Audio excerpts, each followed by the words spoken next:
So he released a letter, he wrote a letter. This is actually for the employees and stakeholders of HYBE. I'll do the first four paragraphs and then we'll discuss it. So he said that it has been a while, and then since he wrote a letter, or he's heard from that he has gotten since he has gotten in touch with the employees. In addition to the various situations that have continued since last year, my recent personal matters have also been added, and the company and my name are being mentioned in bad news every day.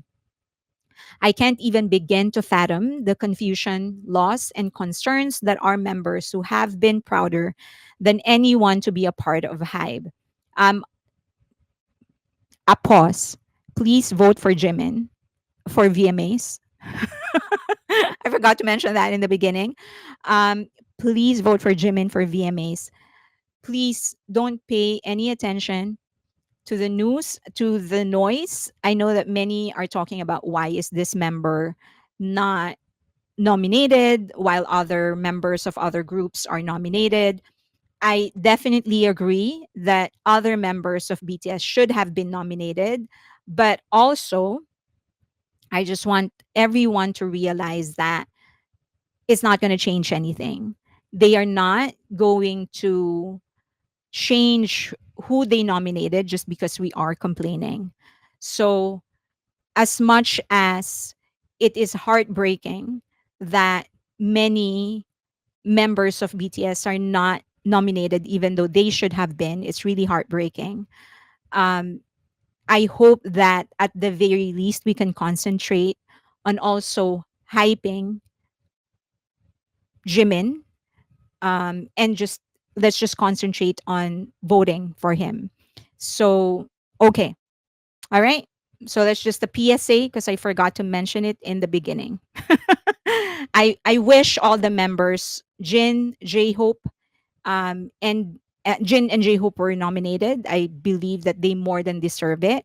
I believe that they more than deserve to be nominated in other categories as well, not just K-pop, but they're not nominated. We all know the nature of VMAs, but one member is nominated, so let's just get behind him. It's He's still a member of BTS, so let's just celebrate that. Let's express our frustration, but at the end of the day, let's get behind Jimin and let's vote for him. Okay. All right. Now let's go back to the letter. Okay, so this is the letter. I can't even begin to fathom the confusion, loss, and concerns that our members who have been prouder than anyone to be a part of HYBE must be feeling. As the founder and chairman, I feel heavy sense of responsibility for causing such concern.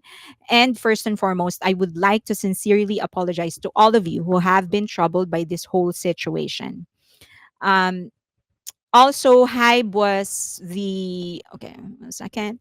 I wanted to create a stage where creators could release works that fully capture their own colors and where artists could freely pursue their dreams. Furthermore, I hope to improve the quality of life for industry workers so that everyone could feel happiness and pride. This journey, which started small, expanded with the will to become a strong fence for creators, artists, members, and industry workers, and thankfully it has grown with the sympathy of love and love of many people. Okay, he continued. Okay, however, I humbly reflect on the fact that sometimes that confidence may have been perceived as arrogance. I am once again deeply examining whether there were many shortcomings or oversights that I missed and failed to take care of in the process of growth. Okay, so a lot of people are kind of confused. Oh, sorry. So here in particular, I felt a growing sense of apology that our members and artists who should be freely engaging in creative and business activities might be directly or indirectly harmed by my personal problems. As a creator myself, this situation felt more painful. I ask for your generous understanding that I had to be cautious because every word I said had to be careful while the authorities investigation was underway. He did mention in the letter that he's going to go back to South Korea due to the music work of artists who are about to make a comeback and the business expansion for the future of the company. I have unavoidably spent a long time abroad in recent years, but I plan to temporarily put aside urgent work and business meetings and return to Korea as soon as possible to prioritize the investigation procedures of the authorities. Okay, so he did say that he is going to come back to South Korea to face all of this uh sh- the allegations. Okay, so many people are confused. Is he what's happening? Because for the most part, okay, let me reframe it. Let's just go by what I initially intended to do. This entire thing that's happening to him is a distraction.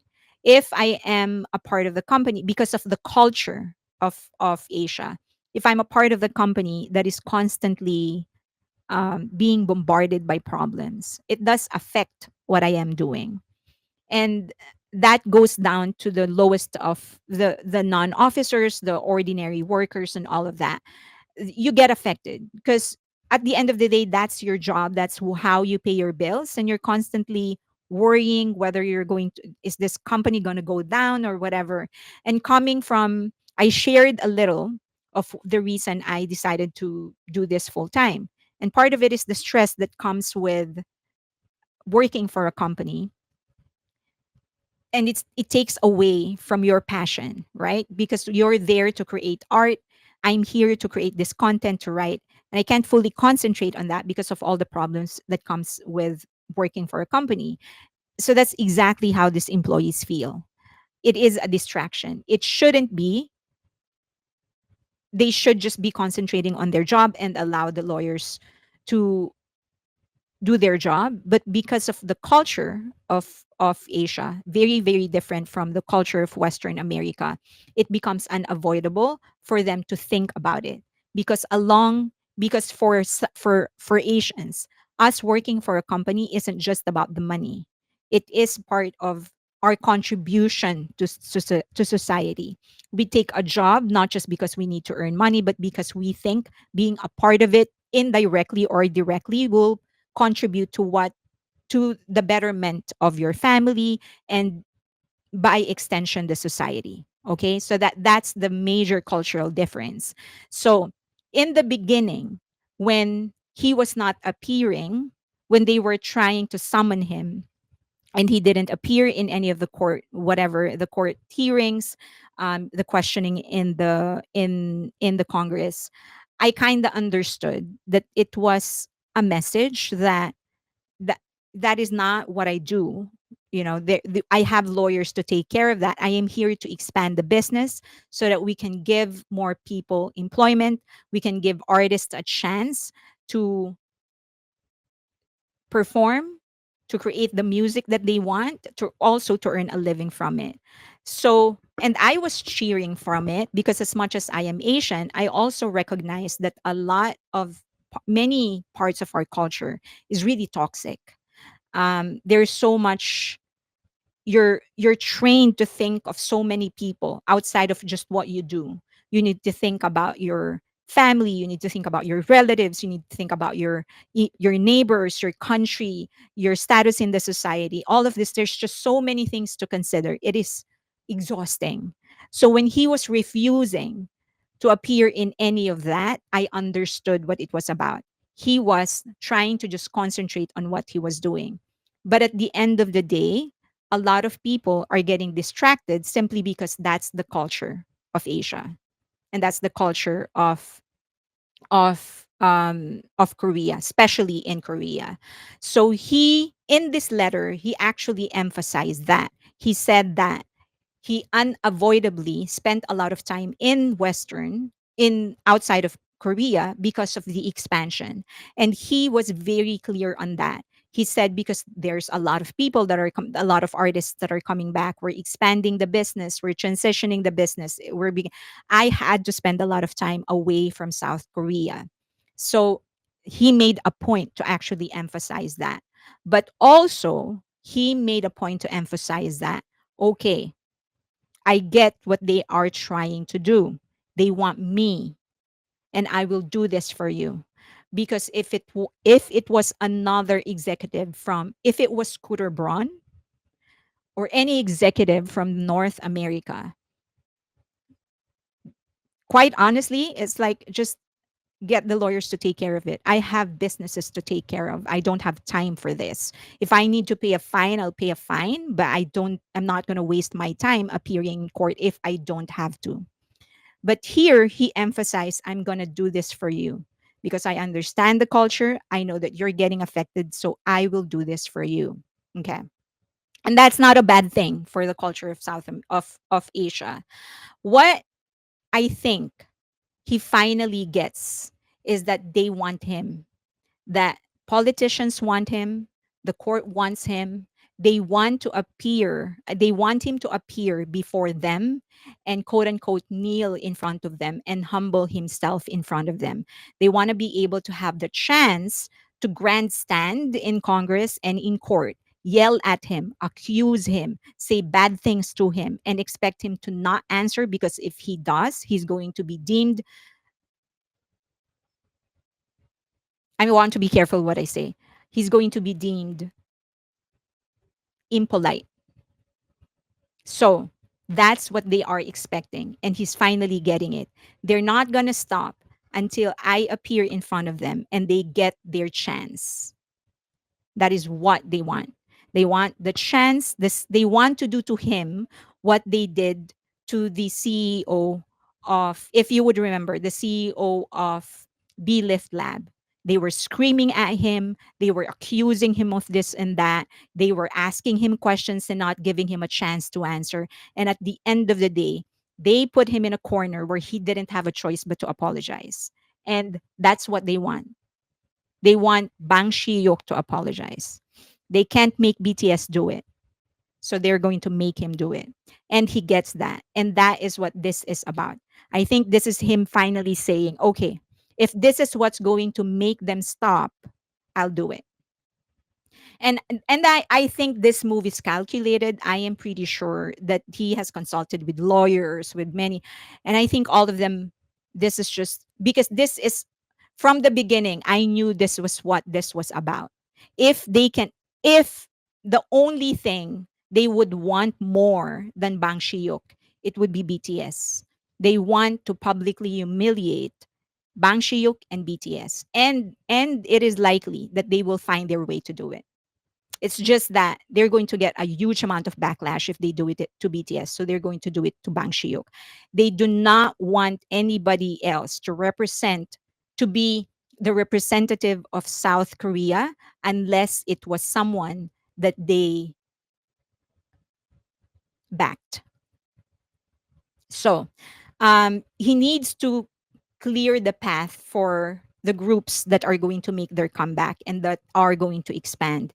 And that would be Hypen, TXT, the new group of Big Hit, um, Le Seraphim, I'll It, and of course, BTS. He doesn't want any distraction. He wants to give these groups a clean start.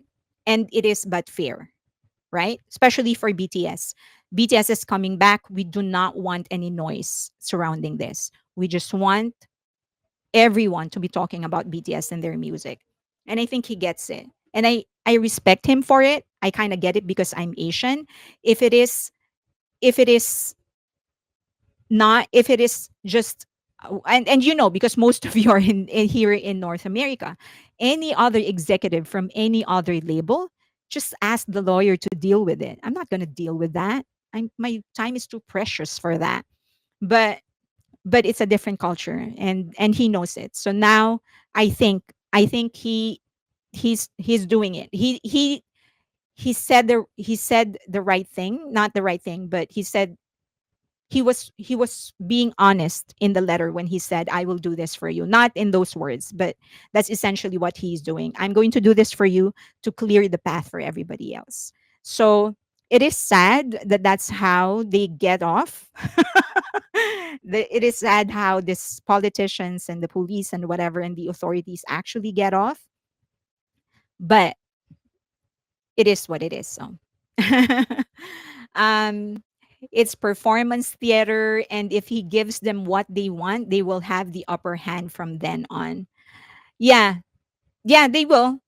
And also that is why in the beginning, I do agree with you, that is why in the beginning I was all for the strategy of just not paying any attention, because at some point someone has to stand up to this bozos, right? That someone has to stand up against these monkeys. And if you allow them to continue having their way, they will just keep on doing this. I'm going to give you an example, a disgusting example from my own country. Someone, a celebrity in the Philippines, finally had enough and actually went public accusing some people of raping him. He's a young celebrity in the Philippines. So he said, okay, I was raped. I was drugged. When I woke up, my behind hurt. I was raped. And and for some reason they called him in the Congress to question him, but not the people that he's accusing. And then and it's not, the guy was raped. Come on. Um, can we have some sensitivity on the questions that you're going to be asking? Number one, it's unfair that you're calling him in Congress so that he can relieve his experience. And then there was this one disgusting senator that wanted him to say specifically that he was mm, in the behind. Like the senator was actually asking him, just say it. It was like, come on, it already happened to you. What is it to you? Just say it. And I was like, what an a-hole for you to even, what an a-hole for all of you to even ask him to attend, to be in the Congress to talk about it. And now you're forcing him to say it out loud and further. I'm like, oh, come on. So so but but because no one is standing up against these monkeys in my own country, they keep on doing it. So the same thing is going to happen in South Korea. If nobody stands up against them, they will keep on doing it.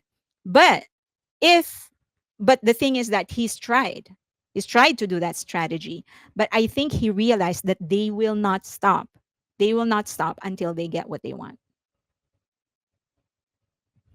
So so yeah, I think hateful to try to shame him from speaking out. Yeah. It's just, I don't know. It was, if you see that questioning in Congress, I if you're talking about that celebrity in my country, if you see how they questioned him in the Congress, it was just, it- I felt like throwing up. He's a young guy. I think he's about 17 or something. And um it's already disgusting for you to require him to relieve that experience, and for you to not even respect the very little boundaries he was trying to set for himself. It was just absolutely. So anyway, it's just an example on how, if nobody stands up against these bozos in Congress or in politics or in authorities in the Congress, they'll keep on doing it. But that is exactly what they've been doing. They keep on pressuring and pressuring him until they get what they want. They tried in the Congress, he didn't appear. Remember, one of the politicians even told the CEO of B Lift Lab, we wanted Bang Shiyuk, he sent you. So they weren't even trying to deny that they want the person, not the truth. They just want the person. They weren't trying to get to the truth. They want the person. And I can assure you that if he agrees to appear in Congress, they probably will call him. They are going to have a field day screaming at him, humiliating him, accusing him of things, asking him questions, manipulating the questions, and not giving him a chance to answer back, because that's what they want. They want to feel superior. So you remember when they said that? Yeah. It was like when the CEO, I think he was asked a question and he said like, "Oh, I think he said something like, I'm going to check or something." And then he said like, "Well, that's why we wanted Bang Shiyuk and not you, but he sent you." So, um yeah, that's it. They cannot make him step down from his very own company. I don't think thinking about it now, I don't think they necessarily want that. They just want him to submit to them. So, if they can have BTS, they'll have BTS. So, anyway, that's my opinion.